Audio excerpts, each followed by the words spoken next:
जिंदाबाद यूथ कांग्रेस जिंदाबाद long live youth Congress long live youth Congress long live Rahul Gandhi गारी नायकत्व वर्धिल्लाలి राहुल गांधी गारी नायकत्व वर्धिल्लाలి उदय सिंह बाबू गारी नायकत्व वर्धिल्लाలి उदय सिंह बाबू गारी नायकत्व वर्धिल्लाలి వెంకట శివచంద్ర రెడ్డి గారి నాయకత్వం वर्धिल्लाలి విపుల్ గౌడ్ గారి నాయకత్వం वर्धिल्लाలి వైద్యప్రసాద్ గారి నాయకత్వం वर्धिल्लाలి గుండు హరీష్ గారి నాయకత్వం वर्धिल्लाలి వంశీరెడ్డి గారి నాయకత్వం वर्धिल्लाలి యూత్ కాంగ్రెస్ जिंदाबाद యూత్ కాంగ్రెస్ जिंदाबाद చాలి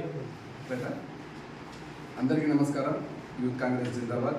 ఈరోజు ఆర్మూర్ యువజన కాంగ్రెస్ అధ్యక్షులు బైండ ప్రసాద్ గారి నాయకత్వంలో డుబ్కేషన్ మండల కేంద్రంలో నూతనంగా ఏర్పడినటువంటి డుబ్కేషన్ మండల కేంద్రంలో యువజన కాంగ్రెస్ యొక్క రివ్యూ మీటింగ్ నిర్వహించడం చాలా ఆనందంగా ఉంది. ఈ కార్యక్రమానికి విచ్చేసినటువంటి నందిపేట మండల యువజన కాంగ్రెస్ అధ్యక్షులు గుండు హరీష్ గారికి, డుబ్కేషన్ మండల యువజన కాంగ్రెస్ అధ్యక్షులు వంశీరెడ్డి గారికి, మరియు డుబ్కేషన్ మండల కాంగ్రెస్ పార్టీ నాయకులు శ్రీ భూమేష్ రెడ్డి గారికి, అలాగే సీనియర్ నాయకులు ప్రసాద్ అన్న గారికి, వివిధ గ్రామాల నుంచి ఇచ్చేసిన నా తోటి సహచర యువజన కాంగ్రెస్ నాయకులందరికీ స్వాగతం సుస్వాగతం.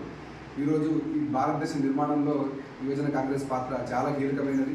ఎందుకంటే స్వర్గీయ ప్రధానమంత్రి శ్రీ రాజీవ్ గాంధీ గారు కూడా యువజన కాంగ్రెస్ నుంచి దేశంలో ఎదిగి ప్రధానమంత్రిగా ఈ దేశానికి సేవలు అందించడం జరిగింది. కాంగ్రెస్ పార్టీ యొక్క వెన్నుముక యువజన కాంగ్రెస్. ఈరోజు రాష్ట్ర వ్యాప్తంగా ఉన్నటువంటి ప్రతి ఒక్క నాయకుడు విద్యార్థి దశ నుంచి ఎన్ఎస్సీ నుంచి మొదలుపెట్టుకుని యువజన కాంగ్రెస్ ద్వారా ఎదిగి ఈ దేశానికి, రాష్ట్రానికి, గ్రామాలకి, ప్రజలకు సేవలు అందిస్తున్నారు. కావున యువజన కాంగ్రెస్ యొక్క పాత్ర చాలా కీలకమైనది. ఈరోజు రాష్ట్ర ప్రభుత్వం గౌరవ ముఖ్యమంత్రి రేవంత్ రెడ్డి నాయకత్వంలో అందిస్తున్న పథకాలన్నీ ప్రతి ఒక్క అర్హులకి, నిజమైన లబ్ధిదారులకి, పేదవారికి చేరే విధంగా చేసే ప్రయత్నం ఒక వారధి యువజన కాంగ్రెస్ కార్యకర్తలు మాత్రమే. యువజన కాంగ్రెస్ ఎంత బలంగా ఉంటే కాంగ్రెస్ పార్టీ అభివృద్ధి అంత బలంగా ఉంటుంది. కావున ప్రతి ఒక్కరు యువజన కాంగ్రెస్ యొక్క బలోపేతం కృషి చేసి మరో 10 ఏళ్ల పాటు తెలంగాణ రాష్ట్రంలో మరియు దేశంలో కాంగ్రెస్ పార్టీని అధికారం తీసుకొచ్చే బాధ్యత మన అందరి భుజాల మీద ఉంది. కాబట్టి యూత్ కాంగ్రెస్ నాయకులందరూ ఈ కర్తవ్యాన్ని గుర్తుంచుకొని మన రాష్ట్ర నాయకత్వం కానీ, దేశ నాయకత్వం కానీ వారు ఇచ్చిన ప్రతి పిలుపుని మన మండలాల్లో, మన గ్రామాల్లో దాన్ని ఉపయోగించి పార్టీ అభివృద్ధికి కృషి చేయాలని అందరినీ కోరుకుంటున్నాను. ఈరోజు తెలుసు, మోడీ ఈ దేశానికి ప్రధానమంత్రి అయి ఉండి ఒక ఫాసిస్ట్ విధానాల వల్ల యువజన కాంగ్రెస్ నాయకులు దేశం కోసం, దేశ సమైక్యత కోసం ఈరోజు ఎన్ని పిలుపులు ఇచ్చినా మన యువజన కాంగ్రెస్ అధ్యక్షుడు ఉదయ్ భాను చిప్ గారిని అరెస్ట్ చేసి 4 రోజులుగా జైల్లో పెట్టి చిత్రహింసలు పెడతా ఉన్నారు. అన్యాయమైన, అక్రమైన కేసులని తీవ్రంగా ఖండిస్తూ ఉన్నాం. యువజన కాంగ్రెస్ కేసులకు లొంగేదో లేకపోతే బెదిరింపులకు భయపడేదో కాదు. యువజన కాంగ్రెస్ ఈరోజు పుట్టింది కాదు. మోడీ మీరు మొన్న ప్రధానమంత్రి కానీ కాంగ్రెస్ పార్టీ పుట్టినప్పటి నుంచి యువజన కాంగ్రెస్ ఉంది.